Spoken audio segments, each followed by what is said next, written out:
Hello and welcome back to another Warcraft lore video. This time we're going to be talking about Durotan.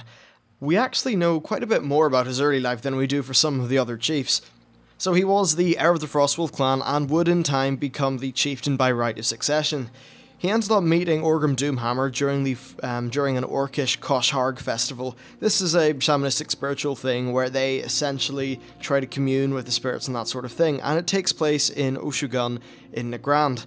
Now, while the two of them were racing each other back through Terokkar Forest, Durotan and Orgrim were attacked by an ogre, and the ogres were more than a match for them both, and they would have likely been killed if it were not for the intervention of a Draenei hunting party, led by Restalan, who was actually Velen's second in command. They went back to a Draenei settlement called Telmor, and they had dinner with Velen, and over that time they discussed the history of their peoples, and Durotan realised that him and Orgrim had learned more about the Draenei in a few hours than his entire race had in a century. Now eventually when he got back from this adventure, he met Draka, and Draka was the orc who, well, I suppose his heart fell for, and they ended up getting together after jumping through a few hoops, as is the normal. Now, Durotan came to leadership through the death of his father. He was killed seemingly honourably in battle against a group of ogres and Graan. Now, the ogres and Graan were not friends to the orcs, and this is something that will play out quite a bit in Warlords of Draenor. Later, Ner'zhul had convened the clans, and he had convinced them to start attacking the Draenei. And really, it seemed that initially the Frostwolves didn't get very heavily involved in this. Durotan and a few of the other Frostwolves, including Drekthar, ended up being sent to meet Velen at Oshu'gun instead, so really he was being more of a messenger than a war leader against the Draenei, at least initially. Velen had revealed to them that Oshu'gun was actually a remnant of a Naru ship, and that had facilitated their escape from the Legion about 25,000 years ago, and that the spirits of their ancestors were actually guided by the dying Naru who piloted that ship called Kuur. And this really angered the orcs, especially Drekthar, because he was a shaman and this was definitely blasphemy to him.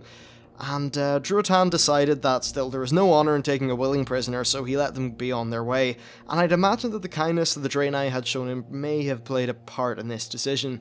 So later on, during the battle, during just the various battles that were going on between the orcs and the Draenei, the Frostwolves realised that while they were cut off from the spirits, and this actually led to a defeat against Restalan, and Durotan realised that he didn't really want to break away from the official orcish line, because that would draw attention to his clan and it would probably get them all killed, so he allowed Drekthar to undergo the Warlock training, and really it was quite successful. He would, of course, Drekthar, that is, later turning away from the Warlock magic. Now, the Frostwolves did eventually start participating in the war, and they led the attack on Telmor. This was the village, or well, settlement, that he had been to as a child. And when they got there, they found that the city was hidden through these magic Atamal crystals, and it's no doubt some sort of Naru magic. Durotan eventually recalled the incantation to remove the spell, and the orcs killed everyone in the city, with Durotan personally killing Restalan. I'm not really too sure what the context of that was, you know, if Durotan killed him because it was kind of his job, or if it was something better. I'd imagine it was more because it was his job, and that they were officially enemies. I probably should read Lord of the Clans, though. Now, Ner'zhul contacted the Orc chieftains and told them about the Demon Blood. This was afterwards, when Gul'dan and the Shadow Council had finally sort of, I guess, secured this gift with the demons to give the Orcish people the Demon Blood, make them very powerful, very strong, but of course completely subservient to the Legion. Now Ner'zhul found this, and he realised that this time Ner'zhul was a little bit guilty that he'd caused all this, because initially he had good intentions, and he contacted all the different Orc chieftains telling them about the Demon Blood.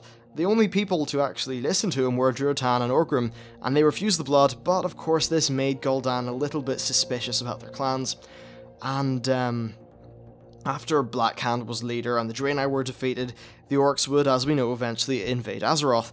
And during all this time, Durotan had voiced opposition to the Horde's leadership, and just the way things were going in general, it wasn't really the sort of thing that was appealing to at least a lot of Durotan's people. And right as they got through the portal, they were exiled by Gul'dan. They eventually did settle in the Alterac Mountains, and that's where they stayed throughout the First War. And it was really until the Second War they just sort of stayed there. Now, Drekthar eventually ended up abandoning the ways of the Warlock, and this allowed him to reconnect with the elements, which was quite handy when you're living in the Alterac Mountains because, well, there's flooding in the spring, there's very cold temperatures in the winter. Overall, it's a bit of a problematic place to be. They eventually did have a kid together, and that would, of course, be Thrall, or as he was known at birth, Goel. I don't really know if it's a common thing for orcs to have a child name and an adult name, but at least that was the case for Thrall. Now, after a little bit of time, the two of them realised that, well, Gul'dan really had to be sort of wiped out and sort of removed from the picture, and the only other person who really was against this whole thing was Ogrim Doomhammer, his old childhood friend, so the two of them decided that they would travel to Doomhammer and see what they could do about Thrall. And they did meet up with him, and by this time Ogrim had killed Blackhand and assumed control of the Horde.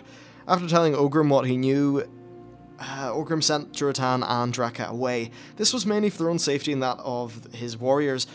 Honestly, I don't really think this makes much sense. It just, I don't know, maybe if I read deeper into books, but from the different lore forums I've browsed and all the different wikis and all that stuff, this just didn't make sense to me, but nonetheless, they were sent away. And Durotan and Draka were eventually betrayed. The guards who were escorting them back summoned assassins to them, and unfortunately these assassins killed them both.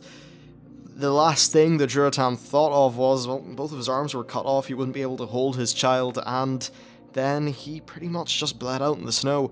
A bit of a tragic end for them, and things didn't really fare much better for Thrall. He was later captured by the humans and raised as a gladiator and a slave, before escaping and founding the new Horde.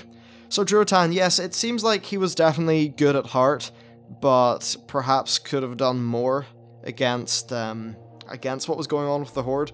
However, he did seem to turn good.